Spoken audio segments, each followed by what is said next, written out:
وہ والدین کیسے بھی ہوں، آپ ان کی عظمت کرو، ان سے محبت کرو، ان کی اطاعت کرو، ان کے فرما بردار کرو، ان کی خدمت گزاری کرو۔ یہ کون لوگ؟ یہ آپ کے والد کے بارے میں اتنی بڑی فضیلت کہہ دیا ہے جنت، والد کے بارے میں جنت کے دروازے ہیں، والدین کے بارے میں کہہ دیا کہ ان کے قدموں کے نیچے جنت ہے۔ کہنے کا مقصد کیا ہے؟ یہ تو اس کے بارے میں آپ کے والد کے بارے میں جس کے ذریعے آپ دنیا میں آئے، ان کا اتنا بڑا مرتبہ، ان کو تبصرے مت کرو، ان سے بلند آواز سے بولو نہیں۔ اور یہاں تک حکم دے دیا اگر نفل نماز پڑھ رہے ہو اور اگر تم کو آواز دیتے تو نماز چھوڑ کر ان کا کام کر ڈالو۔ والدین کا مرتبہ ہے۔ آج کی قوم تو سمجھانے کا مطلب یہ ہے کہ والدین کا اتنا بڑا مرتبہ، نفل نماز چھوڑ کر والد والدہ حکم دے تو ان کے حکم کو بجا لاؤ، نفل نماز چھوڑ دو۔ سوچنے کی بات یہ ہے کہ جب والدین کا اتنا بڑا مرتبہ ہے، سرا نہیں کر سکتے، نماز کو چھوڑنے کا حکم ہے، تو عظمت مصطفیٰ کی عظمت مصطفیٰ کیا ہوگا؟ اس کی فضیلت کو سمجھنا پڑے گا۔ یہ ہم یہ سمجھ نہیں رہے آج کے دور کے اندر۔ اور اسلام، آج ہم مسلمان خاص کر کے اسلام پر جو اغیار یا غیر قومیں جو تذکرے کرتی ہیں نا، یہ ہمارے اور آپ کے بیچ جو آپ نے تبصرے کیے تھے، جو آپ نے انگلیاں اٹھائی تھی، وہی انگلیاں آج غیر قومیں تم پر اٹھا رہے، چاہے وہ حضرت عائشہ کی ذات مبارکہ پر ہو، چاہے وہ حضرت فاطمہ کی ذات مبارکہ پر ہو۔ حضرت عائشہ کے بارے میں اتنی ڈیٹیل کس نے بتائی؟ حضرت فاطمہ کے بارے میں یہ واقعات کس نے تذکرہ کیا؟ ہمارے وہ اکابرین حضرت ابوبکر صدیق، حضرت عثمان ذو النورین، حضرت مولا علی کائنات، حضرت عمر بن خطاب، ان کے بارے میں تذکرہ کس نے کیا؟ امیر معاویہ رضی اللہ تعالیٰ عنہ، ان کی باتوں کو نقطہ چینی کس نے اٹھایا؟ یہ ہم ہی لوگوں نے اٹھایا، مسلمانوں نے اٹھایا۔ تو سوچنے کی بات ہے کہ جب مسلمانوں کے اندر جب مسلمانوں کے بیچ منافق پیدا ہو جائے تو یہ بھی سمجھ میں آنا چاہیے کوئی بھی قوم آپ پر انگلیاں اٹھا سکتی، تو آپ کی اس ذات مبارکہ کی امت میں جس کے لیے اللہ تبارک و تعالیٰ نے پوری کائنات بنایا اور پوری کائنات بنا کر یہ فرما دیا کہ اگر مجھے محمد صلی اللہ علیہ وسلم کو پیدا کرنا مقصود نہ ہوتا تو میں کائنات میں کسی چیز کا وجود نہ فرماتا، کسی چیز کو پیدا ہی نہ فرماتا۔ تو یہ آپ سمجھ لیں کہ آپ نبی کی امتی ہیں تو نبی پر تبصرے چھوڑ دیں، آپ نبی پر تبصرے چھوڑ دیں، اختلاف امت سے دور ہو جائے، ایک امت کے اندر اختلاف نہ پیدا کریں، آپس میں محبت بھائی چارگی اور مومنین کی طرح انما المؤمنون اخوہ، کہ مسلمان آپس میں بھائی ان چیزوں کو سمجھیں، دنیاوی تعلیم کے ساتھ دینی تعلیم پر بھی زور دیں اور دنیاوی تعلیم بھی اچھی تعلیم حاصل کریں۔ یہ چیزیں آنے والا وقت جو ربیع الاول کا مہینہ جو آنے والا ہے، جلوس محمدی بڑی شان و شوکت سے آپ نکالیں،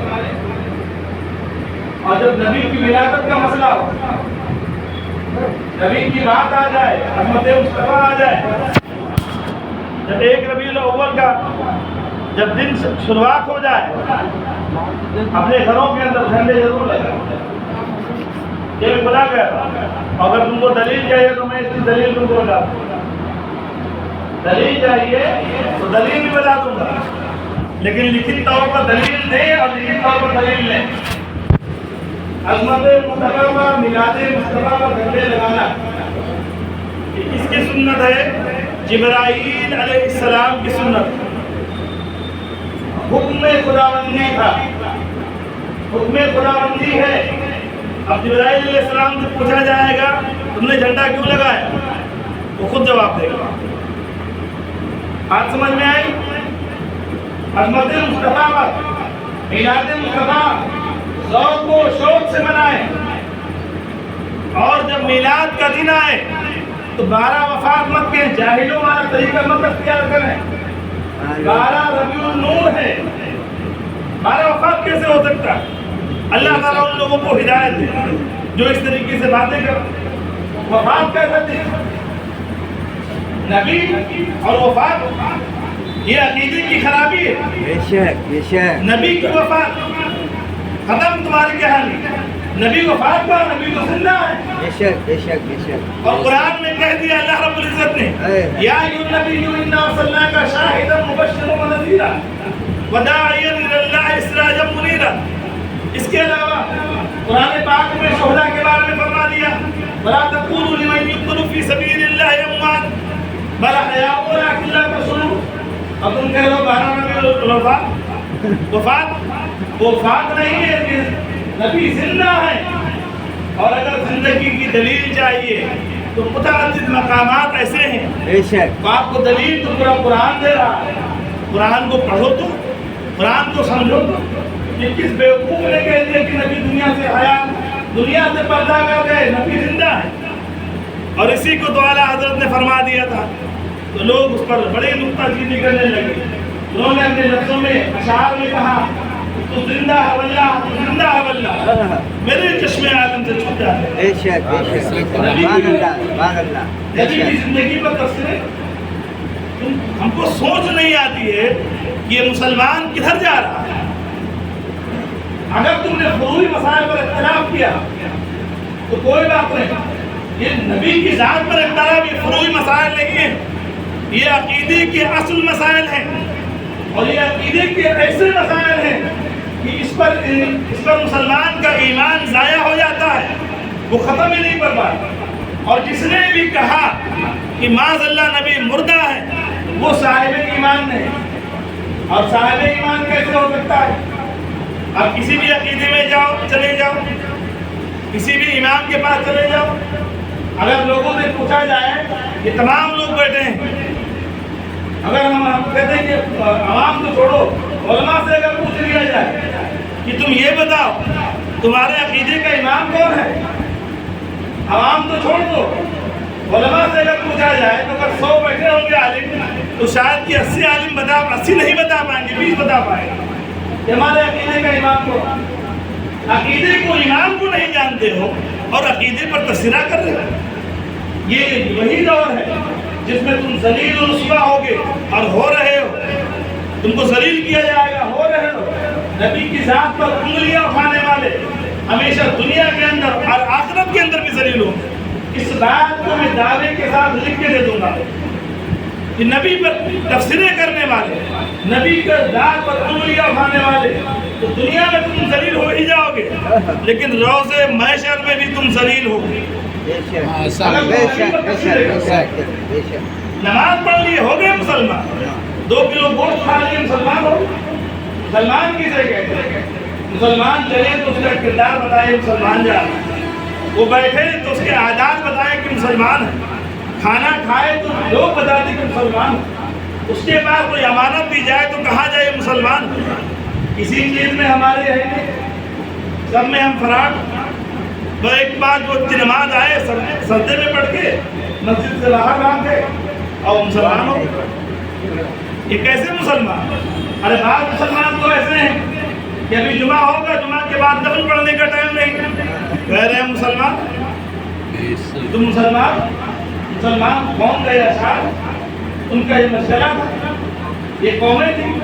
ارے مسلمان وہ تھے جب وہ کوئی مسلمان نکلتا تھا تو لوگ محبت کی نگاہ سے دیکھتے تھے، کہتے تھے ان کے عادات بڑے اچھے ہیں، ان کا کردار بڑا پیارا ہے، یہ اخلاق کے بڑے عظیم ہیں، یہ بڑی امانت دار ہیں، یہ لوگوں کی امانت میں خیانت نہیں کرتے ہیں، یہ وہ لوگ ہیں جن کی جو اپنی نظروں سے کسی غیر محرم کو نہیں دیکھتے، یہ وہ قومیں ہیں جو شراب کو حرام سمجھتے ہیں، یہ وہ قومیں ہیں جو صبح کے غریب نہیں جاتے، یہی وہ قومیں ہیں جو جب ان سے اللہ اس کے رسول کی بات کی جائے تو ادب و تعظیم سے کرتے ہیں، یہی وہ قومیں ہیں جب کسی اور کی بات، کسی اور فرقے کے دھرم کی بات کی جائے تو اس کو بڑی محبت اور عقیدت سے بتاتے ہیں۔ آج وہی قوم کے حالات ہیں، آپ کے اندر کوئی بھی اسلام کے اخلاق پائے جاتے؟ نماز کیا؟ نماز تو آپ پر فرض جو پڑھ رہے ہیں، اسلام میں آپ کیا ہے یہ بتائیں۔ اور ایک چیز ہے میں آپ کو بڑی وضاحت کر دینا چاہتا ہوں، آج کے دور میں جو فروعی مسائل پہ اختلاف کر رہے ہیں، یہ لڑ رہے ہیں، تو ایک بڑی وضاحت آپ کو بتا دے رہا ہوں۔ بغداد کے اندر 25 لاکھ کی آبادی تھی، بغداد 25 لاکھ کی جو آبادی تھی، 25 لاکھ کی آبادی بڑے بڑے علماء تھے، بحث کس پر ہو رہی تھی؟ مسواک کرنا سنت ہے کہ نہیں، مسواک کرنا سنت ہے کہ نہیں، بحث اس پر ہو رہی تھی۔ مسواک کریں یا نہ کریں، مسواک کیسے کریں، اس پر حدیثیں دلیلیں پیش ہو رہی تھی، علماء ایک دوسرے کو مار رہے تھے، عوام ایک دوسرے سے بڑھ رہی تھی۔ تاریخ کیا ہوا؟ پڑھو کبھی تاریخوں کو پڑھ لیا کرو۔ چنگیز خان نے حملہ کیا، بغداد کی آبادی 25 لاکھ، 25 لاکھ میں 22 لاکھ لوگوں کو قتل کر دیا، 2.5 لاکھ کی آبادی میں، اور لڑ کس پر رہے تھے؟ مسئلے پر۔ مسواک کیسے کیا ہے؟ آج وہی دور ہے، آج تمہارا بھی وہی وقت ہے، چھوٹی چھوٹی مسائل پر بھیڑ رہے ہیں، چھوٹی چھوٹی مسائل پر لڑ رہے ہیں۔ اتنی ہی اگر تم کو معلومات تھی، اتنی ہی اگر تم کو علم تھا کہ تم کو اتنی مسائل کے بارے میں معلومات ہے، تو بڑی درسگاہ میں بیٹھتے، 2000 2500 تمہارے پاس شاگرد ہوتے، ان کو پڑھاتے ہوتے۔ عام کی طرح آج یہ پینٹ ٹی شرٹ پہن کر روڈ پر گھومتے نہ ہوتے، بحث کر رہے ہو مسائل، وہ بھی عالم، علم تو پڑھ لو۔ علم ہی نہیں پڑھنا چاہیے، معلومات ہی نہیں، واٹس ایپ کے مفتی ہو گئے ہو، یوٹیوب کے مفتی ہو۔ ارے یوٹیوب کے مفتی ہو کر دیکھو، یوٹیوب ہے کس کا؟ یہودیوں کا، اور تم ایجنڈا کس کا پھیلا رہے ہو؟ یہودیوں کا۔ لڑ کس سے رہے ہو؟ عالموں سے، علماء سے بحث کر رہے ہو، اس پر بحث کر رہے ہو، فروعی مسائل پر کہ نیت یہاں باندھے یہاں، ارے تم نیت یہاں باندھو، یہاں باندھو یا یہاں باندھو، یا تم ایسے کھڑے رکھو، ایسے تم نیت باندھ کر رکھو، کوئی مسائل نہیں، اب جیسے چاہو نیت باندھو۔ اگر تم نیت ہی نہ باندھو، کوئی پیجامہ پہن کے کہاں تک پڑھے، اگر تم پیجامہ ہی نہ پہنے، ایسے ہی مسجد میں آ جاؤ، تمہاری شرمگاہ بند ہونا چاہیے۔ کوئی مسائل پر لڑ رہے ہیں اس دور کے اندر، آج کے دور کا۔ ہم مسلمان کہتے ہیں سدھریں گے نہیں، کب سدھرو گے؟ اس سے برے دور آئیں گے، حالات دنیا کے نہیں دیکھتے ہو، اس سے برے وقت لاؤ گے تب سدھرو گے، یا اس سے برے وقت آ کر تب متحد ہوگے؟ تمہاری سبوں میں ابھی اتحاد نہیں ہوگا، کب ہوگا؟ جب تمہاری مسجدوں کے اندر نماز پڑھنے والے نہیں ہوں گے، تم کو قتل و غارت کر دیا جائے گا، تم ختم کر دیے جاؤ گے، کوئی شخص نمازی نہیں ہوگا۔ جب آپس میں متحد ہوگے تب اتحاد کرو گے۔ ارے مسلمانوں کے دور میں اگر نہیں سدھرو تو آنے والا دور تمہارے لیے کوئی اچھا نہیں ہوگا، اور برے دور ہوں۔ ہم اپنے کردار پر آ جائیں، اپنے عمل پر آ جائیں، انشاءاللہ تعالی دنیا ہمارے لیے کامیاب اور آخرت بھی کامیاب ہو جائے گی۔ السلام علیکم و رحمۃ اللہ وبرکاتہ۔